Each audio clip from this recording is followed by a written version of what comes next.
Hello, hello, hello. How are you guys doing today? Okay, so this was actually not the video that I planned on making today.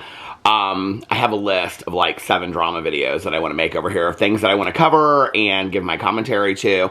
But I just happened to be sitting around today and I was like looking at stuff, and I keep like a notes list of things that I want to look into.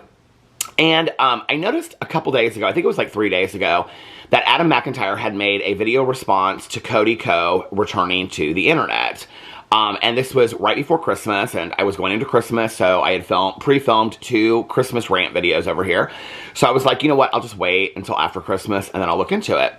So I was sitting around, and I was like, okay, I think I want to look into this a little bit. This is something that I had covered in the past over on this channel. Was the Cody Co allegations by Tana Mojo. So if you don't know what I'm talking about, Tana Mojo came out, I believe it was like 8 or 9 months ago, I think she came out with allegations that she had slept with Cody Co when she was underage.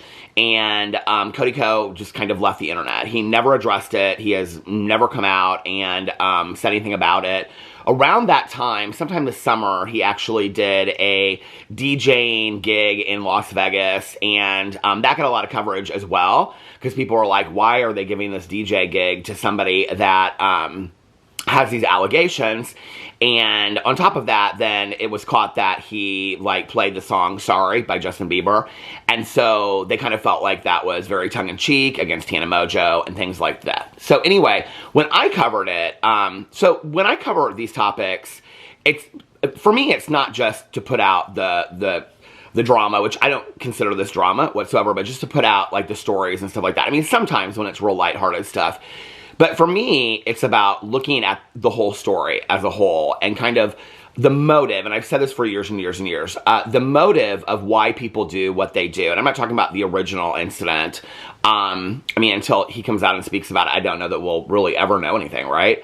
But I'm talking about the motives and how people act kind of after the fact, and how they make apologies, how they choose to return, how they do things, who they surround themselves with, in what manner. I think because when you're talking about somebody that has a 10-year career on YouTube or in the social media space, I think they have people around them that they're talking to. I think some of them do.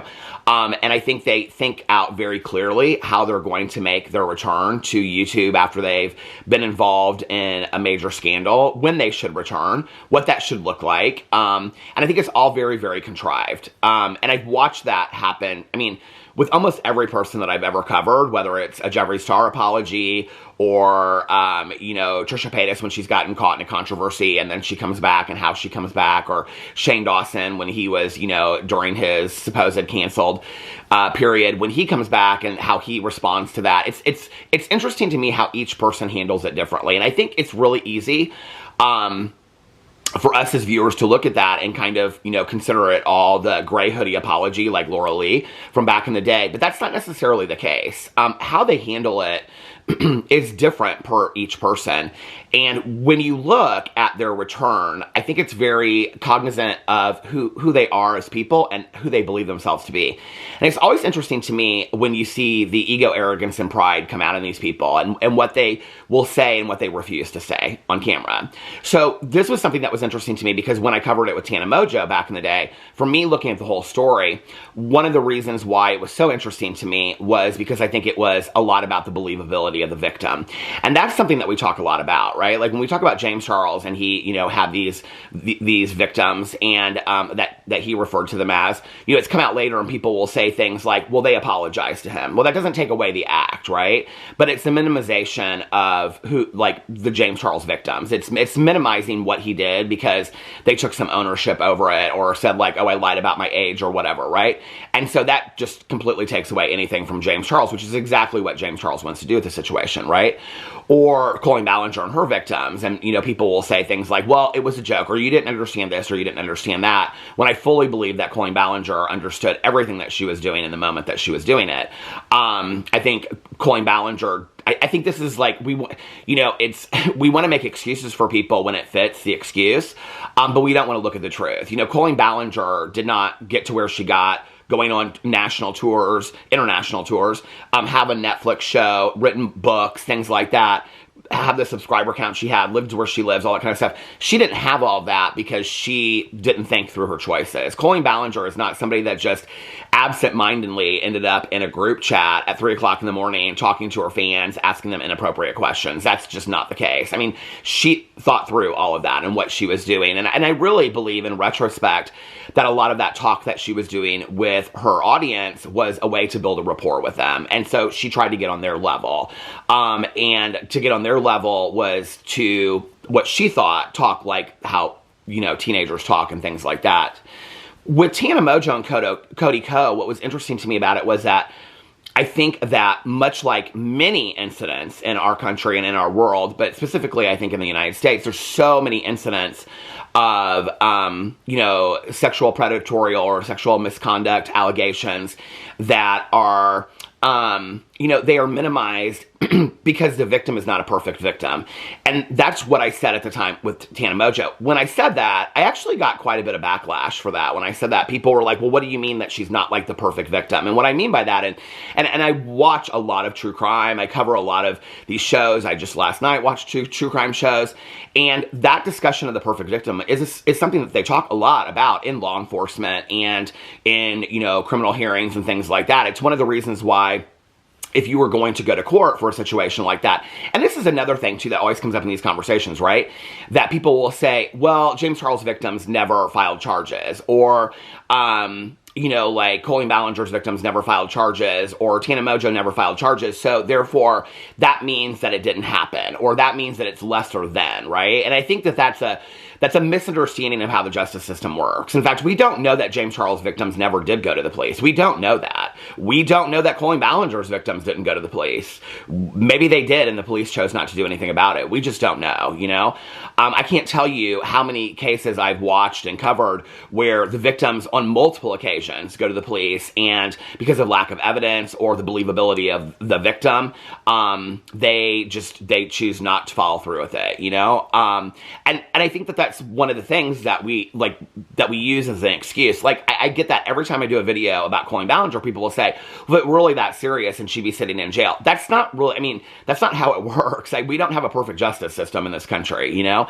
And that's not necessarily how it works. And, I mean, the amount of crimes that occur in our country in a week, let alone a month, let alone a year, that charges are never pressed and there's no investigation that's ever done, but they are reported, right?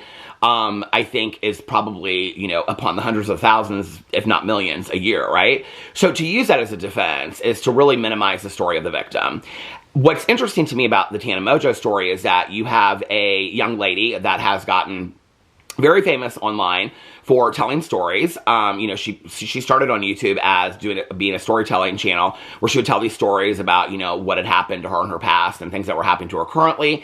And there was a lack of believability with a lot of the stories. It was like, kind of like, I mean, I can even remember watching some of them and being like, did this really happen? I'm not talking about the Cody Co allegations. I'm talking about her talking about being at a party and something, you know, happened and, you know, oh my God, we had so much fun. And I'm like, did she make this stuff up? Or, you know, and I think that was part of what nobody really understood about Tana Mojo, you know?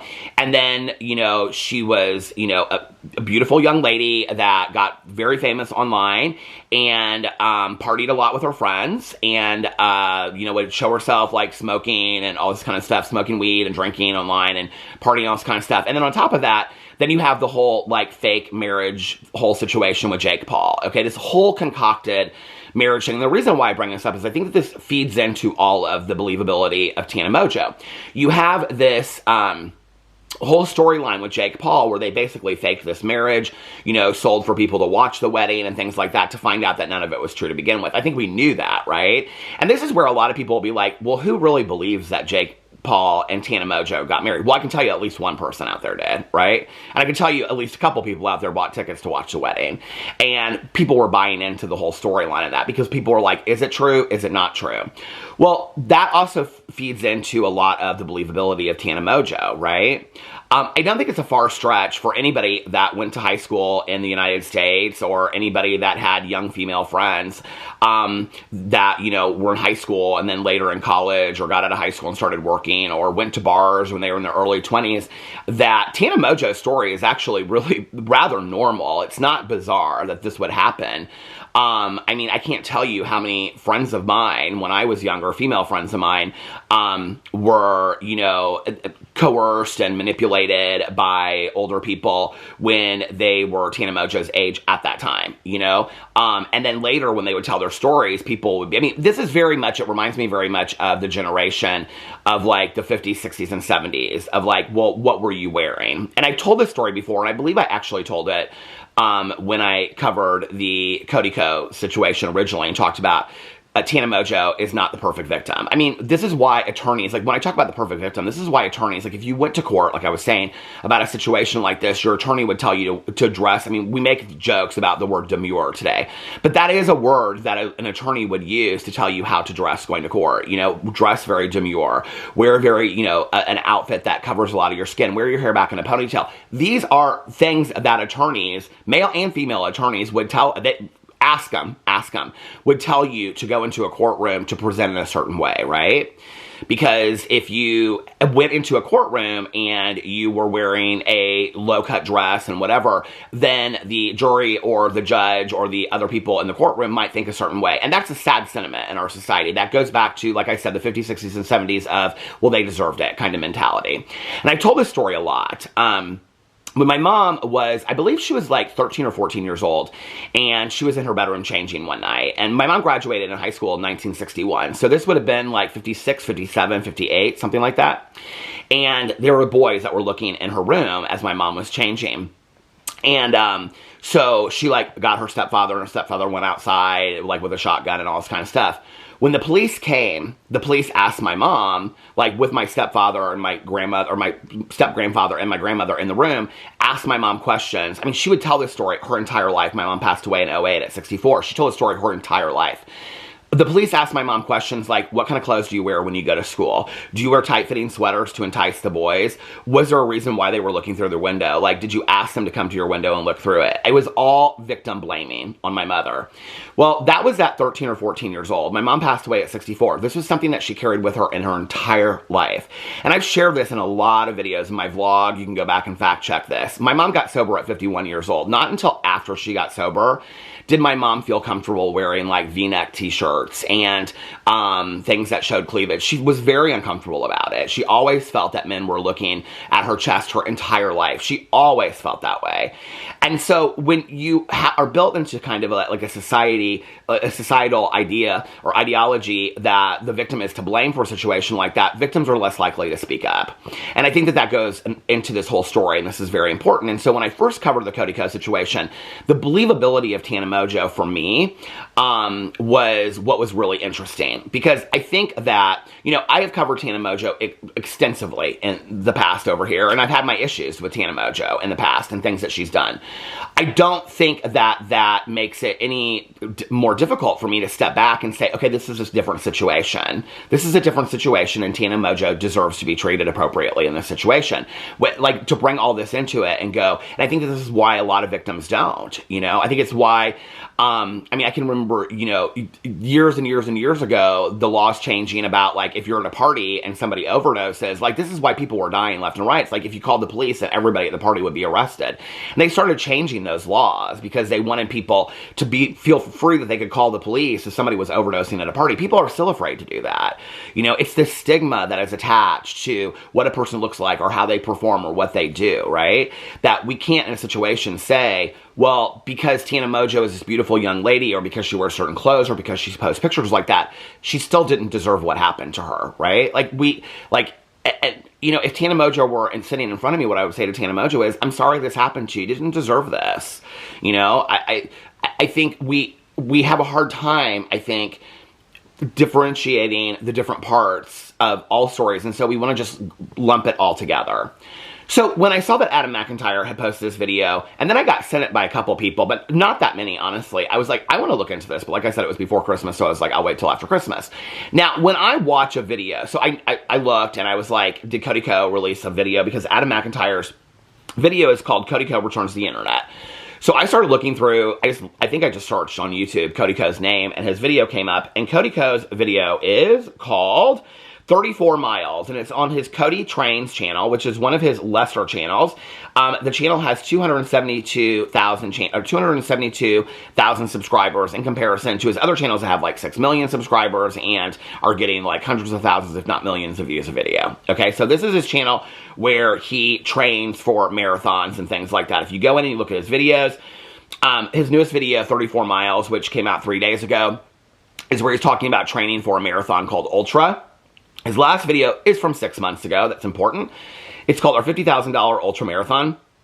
The one before that is called I'm running 50 miles tomorrow. The one before that is You're Not Going to Believe This. And they're all training videos about him training for marathons and running marathons. In fact, in this video, he talks about having run the New York Marathon and that what he's going to do next and how he wants to train for this and he wants to train for that. And it's really basically just a vlog that takes place over the period of 4 days. He puts the dates up there of him training, and then the last minute and a half is when he kind of addresses a little bit, really not at all, of why he's been gone and now that he's back. So when I watch a video, like when I know that there's a video out like this that I want to watch and respond to, I typically do not watch the other commentary channels first. I typically watch the video because I want to go into it kind of completely, you know, unfazed or unaffected by it. I go in and I try to watch the video first, okay? Then after I watch the video, I read the comments underneath it is what I do. I don't read the comments until after I've watched the video. And then I read the comments, and then I go in and I watch the commentary channels because I want to see what other people had to say about this video and if it kind of like how I feel about it in retrospect. So the way that I did this was I watched Cody Co's video called 34 Miles. I watched the whole thing. It's a really bore-ass video. It's kind of like a Peter Monn video, honestly, on one of my other channels of him just training for this vlog. I mean, I can understand how it has a certain audience for people that might enjoy Cody Co or train for marathons, but he doesn't even really share that much about training for this marathon, which is interesting to me. But anyway, I mean, at one point he's like standing outside in the middle of the morning. He just got back from the worst run ever. His dog is pooping and the baby just got up. So like, that's kind of what he's talking about in there. So I watched it and then I read the comments and I was surprised because, you know, I thought the comments would be a lot of people singing his praises and you're back and whatever, because that's kind of typical sometimes when we see people come back to the internet. It's like either one or the other. It's either just like people are done and they are like, they have a lot to say, or people are like, oh, I missed you. Like Colleen Ballinger, I was kind of surprised when she came back. So many people were like, oh my God, I missed you, I missed you, I missed you, right? Oh, I can remember people when she came back, they're like, this is the present I've been waiting for. I was like, really? Colleen Ballinger posting a video with a ukulele is the present that you've been waiting for? I was like baffled. And then I think once more people kind of responded to the Colleen Ballinger, and the reason I'm bringing it up is because there is a parallel between these two videos. I think that more people watched it and responded to it and the conversation started online. I think that the tide kind of turned against Colleen Ballinger, and I think people started having intellectual conversations about it and being like, wait a second. I think everybody at first was kind of like, what? And I think that's what she relied on. People were going to be like, what is this with a ukulele? But the diehard Colleen Ballinger fans stood by her. Those comments are still over there on the video. They're on all of her videos. You can go look. And there's things that say things like, oh my God, Colleen, you're the best mother in the entire world. The best mother that doesn't care about other people's kids. Oh, Colleen, I missed you so much. Colleen this, Colleen that, blah, blah, blah. Yeah, colonoscopy. So anyway, so I watched this video and then I read the comments, and the comments were rather negative, and I was surprised, honestly. I mean, literally just the top comment all the way down are all negative. And I was like, I mean, I'm sure I got probably 30 comments down. They were all negative. I am sure there's probably some positive comments on there. I didn't get to them. So then I went and I watched Adam McIntyre's video. And Adam McIntyre is, and he has covered the Cody Co and Tana Mojo situation in the past. And so his video is 12 minutes and 52 seconds. It's called Cody Co Returns to the Internet. And he's talking about, like, just wanting to, like, watch a clip of this. Now, a lot of people have covered this. Ethan Klein from H3 Podcast has even covered it. A lot of people have covered this so far, talking about it. And so, oh, no.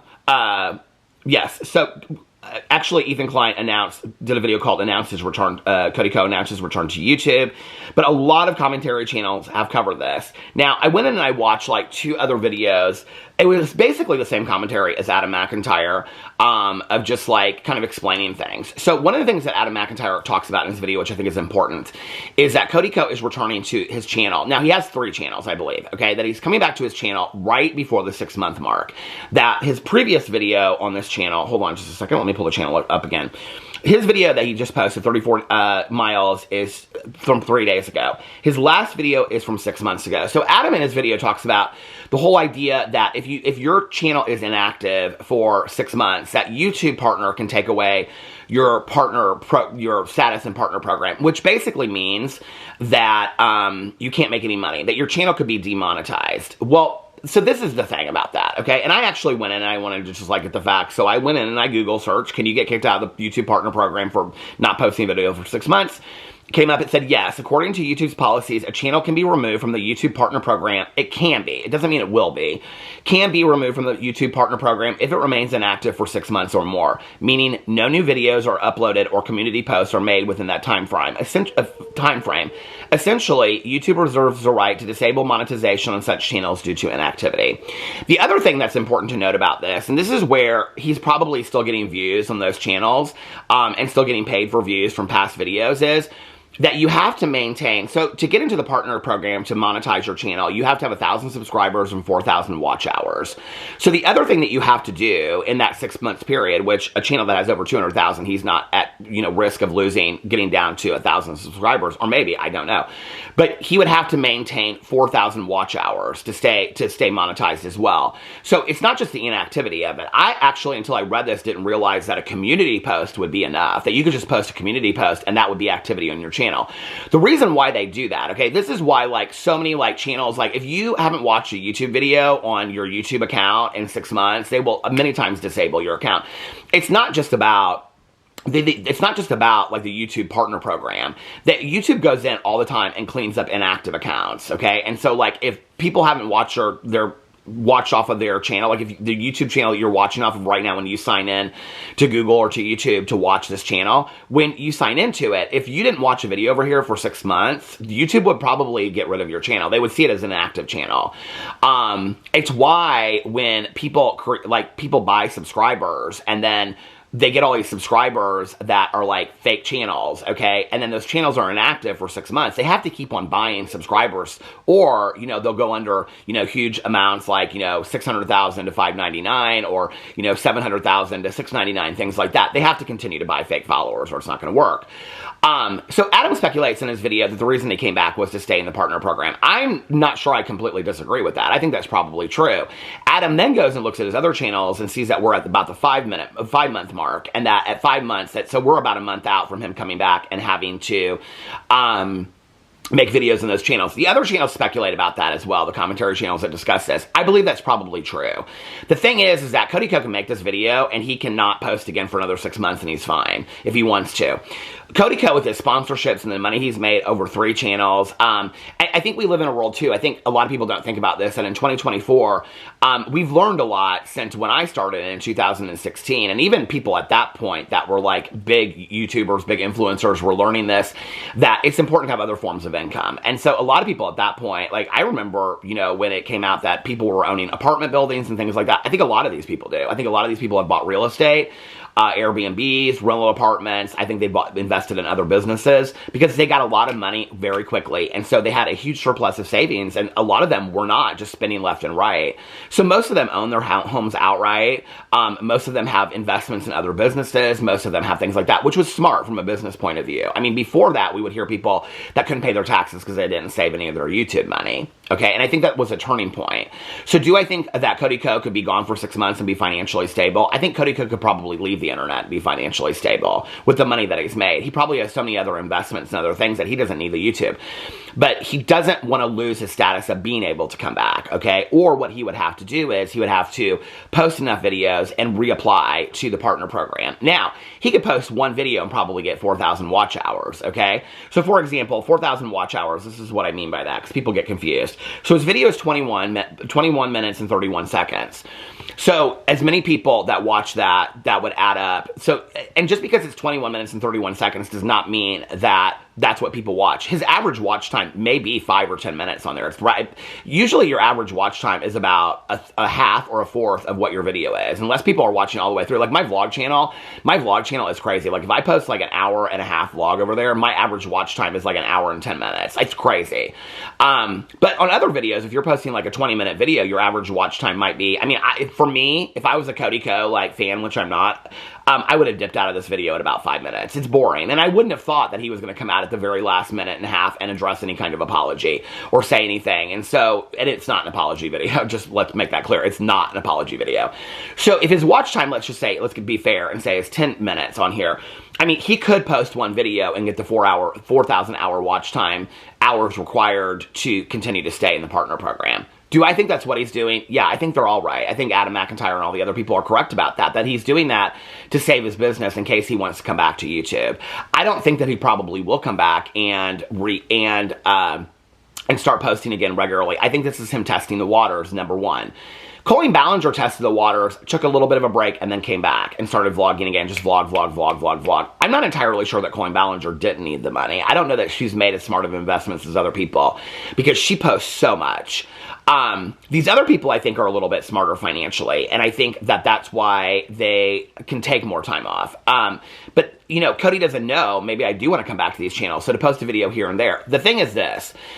And this is another thing that once you've watched it long enough, like I have, you realize the more content they put out there when they come back, like when Colleen Ballinger came back, everybody was making videos about and talking on TikTok and everything else about every video she was posting because she was coming back and she was pretty active. So every video she was posting, people were dissecting and making videos about. Cody Co knows that. Cody Co knows that if he starts making videos on a daily basis, people are going to dissect every video he makes and everything he says.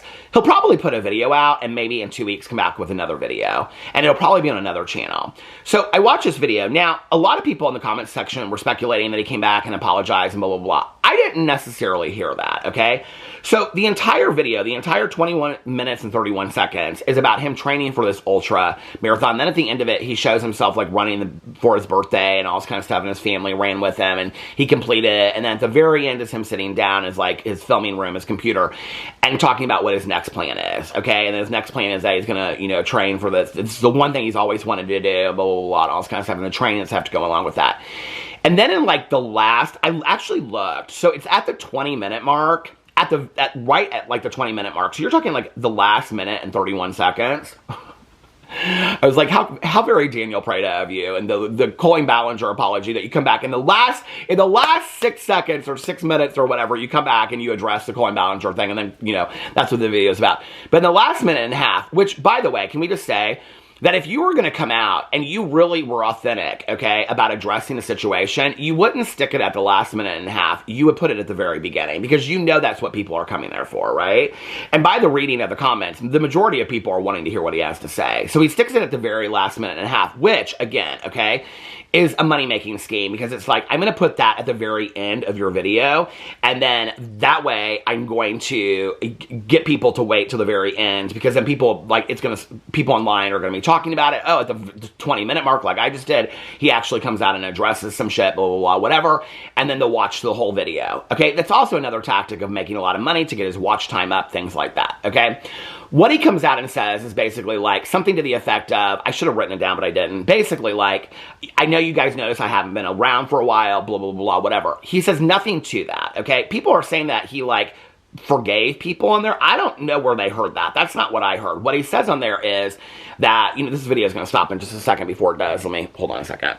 Okay, what he says on there basically is he spent the first half of his career criticizing other people online, so it totally makes sense to him that you guys would criticize him as well, and that's totally fine. I think that's where he's saying that people are saying that he's like accepting people's apology for criticizing them or forgiving them for criticizing him. I think that's what people are saying. But what he says is, I spent the first half of my career criticizing online, so it just totally makes sense that you guys would criticize me as well. But I hope that he does the old thing, like, I hope you stick around and you continue to watch, and if you don't, like, that's totally fine too. I totally understand. But he doesn't address anything. He doesn't say Tana Mojo's name. He doesn't even act like he even knows what had happened in the last 6 months, or that we all don't know why he left the internet. I mean, it's really not spoken to at all. Okay, hold on. It's not spoken at all. He doesn't say anything. He just says, I noticed that you guys probably noticed I haven't been around for the last 6 months. Then he goes right into this whole thing about, you know, I've spent the first half of my career criticizing people online, so I know that, you know, whatever. And that's totally fine. And if you guys stick around, I would love for you to stick around. If you don't, you don't. And I totally understand that, blah, blah, blah, whatever. So I was like, when I got done with the video, I was like, Like, so that's what you had to say about all this? At 6 months, coming back? And this is the other thing, okay? So since he said so little in this video, he's going to get a lot of backlash for that, right? We know this. This is where these people think this through.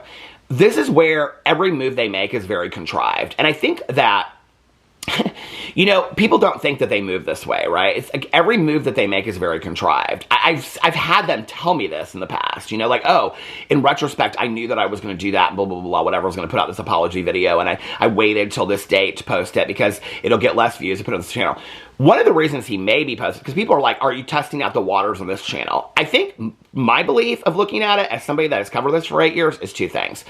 Number one, I think that he did it to, I don't think it's a testing the waters kind of thing. I think that Cody knew coming back, I don't think he needed to test the waters. I think that the online, you know, the court of public opinion is not in favor of Cody Co. And I think he knows that, okay? So I don't think he needed to test the waters, but I do think that he needed to come back. So I think, number one, it was because he was going to lose, like Adam McIntyre and other people recognized that he was going to lose his partner program status. And so he posted a video before the 6-month deadline, number one. Number two, I think that because he said so little in this video, and he knew that other people were going to pick up that he posted over here to save that channel, it's going to drive other people to his 2 other channels where he will be posting, okay, soon. And what that's going to make people think is, well, given time and what the comments are, then Cody Co is going to come out on his Cody Co channel, and he is going to make a full apology video, okay, where he addresses the situation and whatever, and that's going to be the video that he comes out and does that will get a lot of views at the 6-month mark. He's not going to do that. He's not going to do that. And he's definitely not going to do a ukulele video like Colleen Ballinger, okay? Everybody has learned from that Colleen Ballinger situation to laugh initially. She can laugh at it now, and it's favoring her with the fans that she still has over there, which is maybe 30 to 40,000 people that are regularly watching her videos, which is a lot down from the 200 to 500,000 that she was getting 2 years ago. But to initially make fun of your situation, and also indirectly your victims when you do, and shame them by making a joke of it, you can't do that. So the only thing you can do is to come out with a full-fledged, full accountability, not even an apology video. Apology videos are laughed at. Taking full accountability for your actions, and then taking some time off the internet. He's not going to do that. The Cody Co video that he posts when he comes back will be, it'll be something. And I do think at the very end of it, or right in the middle of it, he'll stick something in there that people will take and run with it that will get it a lot of views. I do believe that. But I don't think he'll come out and address it at all. I don't think he has any plan on coming out and addressing it. Period. End of story. He references his baby and how busy he is with his baby and the family. I mean, he really paints himself in this video as a family man. That's very important when you watch a video like this, okay? That, I mean, when Colleen Ballinger came back, she needed to pander to her few fans that she had left and the ones that were on the fence. When you watch that ukulele video, it is a lot of pandering to her fans that are still there. Sherry knows that she's lost to people that don't believe her, okay? And they shouldn't. But Sherry knows that. So that video is pandering, and the video, the fall video that she comes back with, fall vlog, that video is pandering to the fans that still believe her and are sticking by her side no matter what. This video of Cody Co's was to paint himself as, I'm a family man, okay? And even if to get people confused, all right? And this plays into the perfect victim again, because he's running a marathon with his family, you know? And he's taking care of his baby. He's walking his dog. I mean, he just went on the coldest run of his life. It was like so cold outside. He's preparing for this marathon, and his hair is not done, and he's just a mess, and he's just walking the dog, and the dog is pooping, and this is so normal. And isn't this everybody's life that is watching this? I mean, so many people live this life. How could that possibly be? And then it goes to then people are looking at the allegations, and it's like, okay, Cody Co is this like family man that's running marathons with his family and taking his dog out to poop and, you know, taking care of his baby in the morning. And then there's Tana Mojo, and people are like, oh, okay, well, that doesn't fit, right? Because Tana Mojo is not the perfect victim. And that's exactly why this is important, okay? This is exactly why this story is important. Because if it were somebody else, that, like I used the word demure, that had maybe a more demure reputation online, okay, he wouldn't be coming back with this video, right? And that's a sad state of affairs that we live in today, right? And that's where I feel like we've come so far, but yet we keep on taking 10 steps back. We keep on taking 10 steps back, right? We keep on taking 10 steps back. you know, instead of just being like, okay, well, let's take a look at this real situation. So do I think that he's going to address it? No. I think Cody Co has no plan to address this whatsoever. I think this was his video to save this channel. I think he'll do the same thing with his Cody Co channel, and I think he'll do the same thing with his third channel. And then I think what he'll do is, which is called, I think, Cody Co and Company, and then what he'll do is he'll come back like 2 or 3 months down the road when everybody's kind of forgotten about it. Because this is the thing. When the initial allegations came out on a Richter scale, they were like a 8.5 to a 10, okay? This one will get attention, but it won't get that much attention. It's not picking up as much traction of him coming back, all right? So if the first one of the allegations coming out, and it lasted months, okay, got really high, let's say, and the next one is like, this one's like a 4 to a 5, the next time he comes back and he starts, you know, regular reporting, yeah, there will be some of us that will be like, Cody Co made his return back to YouTube, and people will criticize him. But if he starts posting regularly again, after a while, a week or two, people will be like, Cody Co's just back. You know, and the people that already hate him and already are like, you know what, I can't align myself with this because he never addressed the allegations.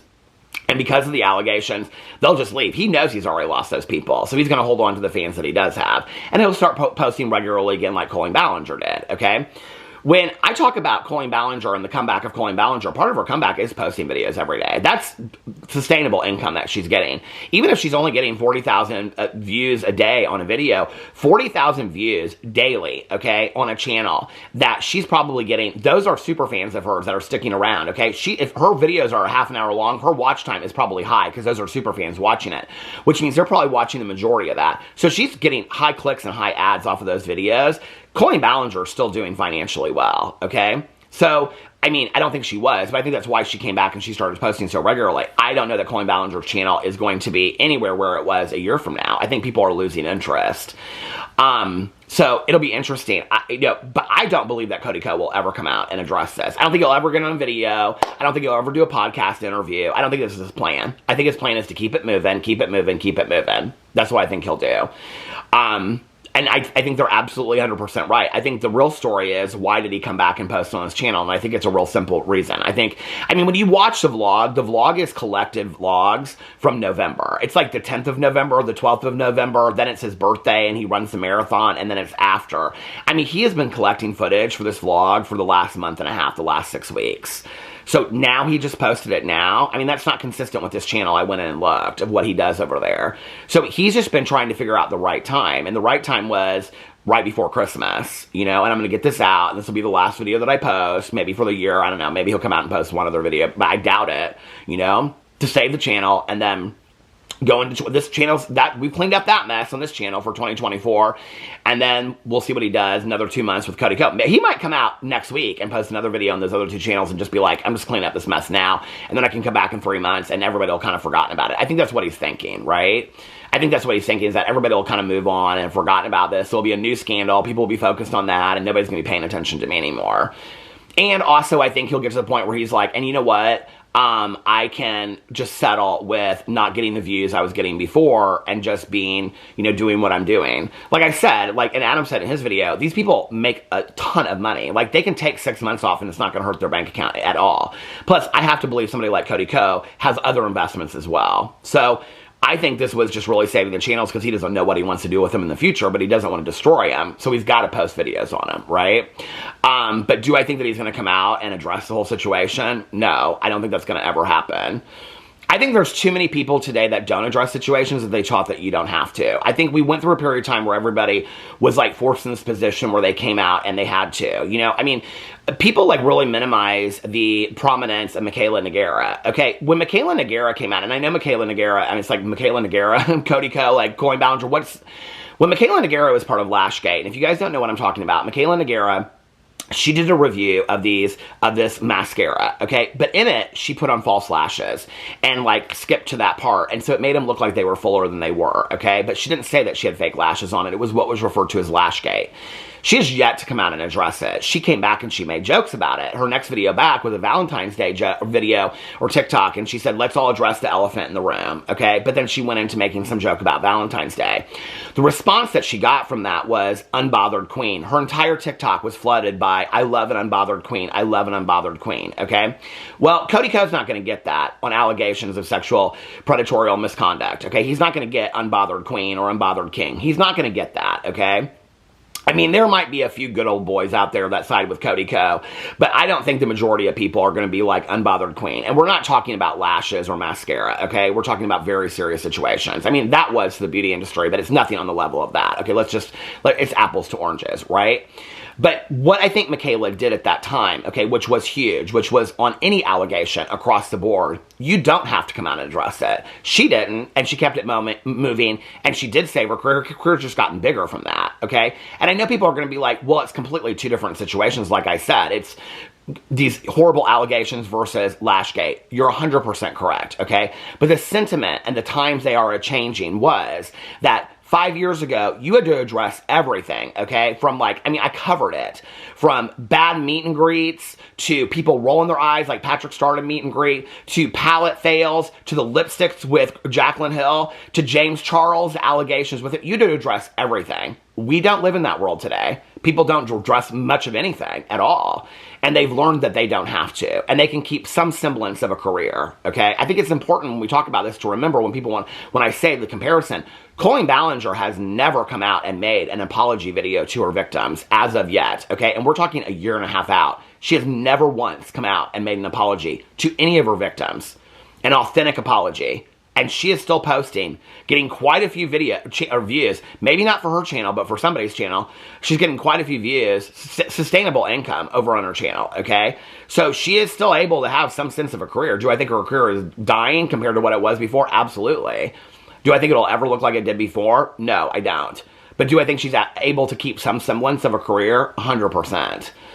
And it's interesting to me that social media and YouTube and TikTok is one of the only places that you can do that, you know? If Colleen Ballinger had been a school teacher, she wouldn't be able to keep some semblance of her career being a school teacher, you know?